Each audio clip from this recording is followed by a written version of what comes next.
From the beginning of creation, one of the greatest challenges presented to many of the biblical characters is their faithfulness towards God. From the period of the Israelites in the Old Testament, the Jewish people in the New Testament, as well as Christ followers today, the test of one's faithfulness never seems to be absent, and some might argue that it has become more difficult in these sometimes crazy times. However, no matter how impossible or difficult it may become, God as well as His Son have and still emphasized the importance of staying faithful to them, no matter what life throws at us. Many Christians would probably say that being faithful and even obedient to Christ is more easily performed in times of great joy and certainty. Although obeying and believing in God is important during these times, the true test for all Christians today is to behave in the same manner when put in difficult circumstances and even when making difficult decisions.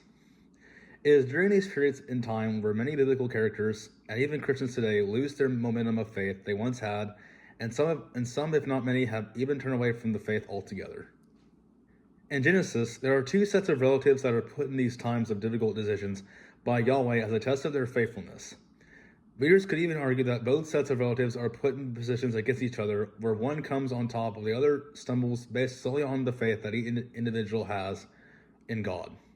Although all four of these individuals are placed in these difficult scenarios, what is clear is that the relative who is most faithful will triumph and even receive blessings from Yahweh that may even be beyond moral comprehension.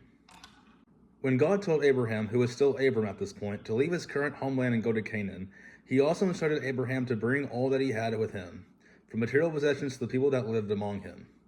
As Yahweh said, Abraham did and brought along all that he had, from his livestock to his family members, such as his wife Sarah, as well as his nephew Lot, who, like his uncle, had many possessions and livestock that he wanted to bring with him and made him affluent like Abraham.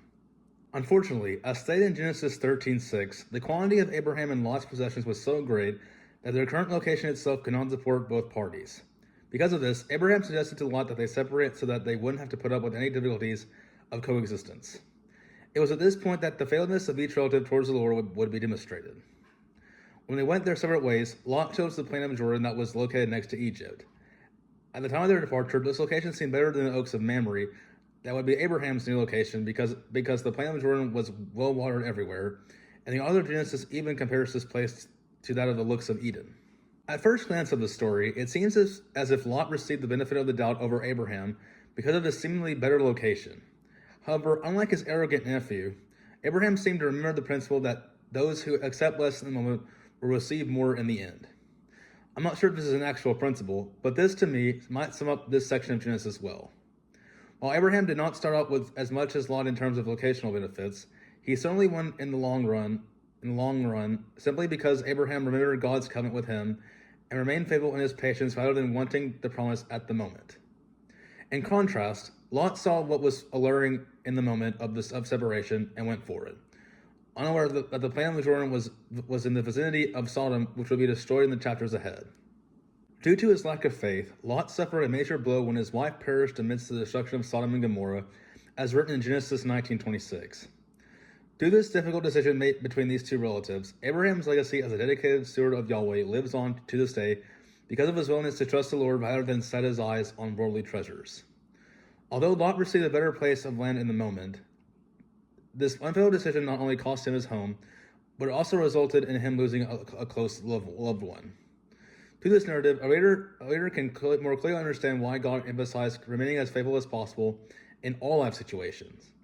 For in cases such as this, it can mean the difference between successes and failures, as well as victories and losses. When I first came across the life and conflicts between Jacob and Esau, I always saw Jacob as sort of the jerk in the story. After all, he did steal Esau's birthright and blessing, which were originally bestowed to Esau because of his title as older brother. Because of the rules and structure of the day, most would have probably argued that Esau deserved the blessing because he was inherently older than Jacob, and because many readers would most likely find Jacob's tactics to be unfair and devious toward his older brother. And let's face it, making a deal with your brother and disguising yourself as him to fool your own father are pretty devious acts to steal something that didn't originally belong to you. However, in Genesis 27, Isaac says these words to Jacob in disguise: "May God give you the dew of heaven and the fatness of the earth." Although Isaac chose Esau as his favorite son and wanted to bestow the blessing to him, this verse demonstrates that this blessing did not entirely belong to Isaac, but to Yahweh. In a sense, just because Isaac wanted to give the blessing to his oldest son doesn't mean that someone couldn't come in and take it. And so, with the help and support from his mother Rebekah, Jacob devised a plan to steal his brother's blessing by disguising himself as him to trick his father due to his blindness from advanced age. Although the plan could succeed, Jacob was put in a difficult decision due to the idea of cursing himself if he was caught in the act. Despite this difficult choice, Jacob, through his faith and mother's support, went through with the plan and succeeded in obtaining Yahweh's blessing in the end. To Esau's reaction of wanting to kill Jacob because of this deceitful act, it could be argued that Jacob was more worthy of Yahweh's blessing due to Esau's inability to forgive his younger brother. However, even putting Esau's reactions aside, it could be argued that Jacob is more deserving of Yahweh's blessing because he was willing to put his success and status on the line for the opportunities that God had provided through this blessing. In a sense, Jacob's desires for his blessing were greater than Esau's, based on the fact that Esau didn't seem to do much to protect his position, and his desire for vengeance only hindered his faith in Yahweh further.